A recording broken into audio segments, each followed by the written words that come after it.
Hazrat Abu Huraira radiyallahu anhu reports that when the verse, "And, O beloved, warn your nearest kinsman," was revealed, Allah's Apostle sallallahu alaihi wasallam got up and said, "O the group of Quraysh," or spoke a word of the same effect, "save yourselves from the fire of hell.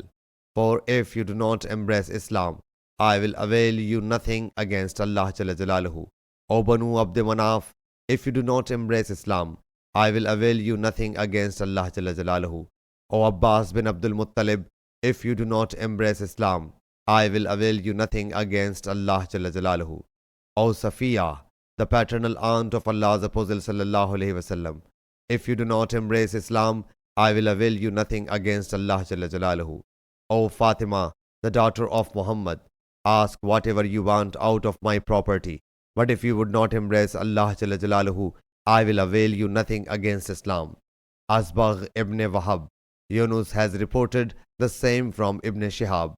Sahih Bukhari, Hadith number 4771.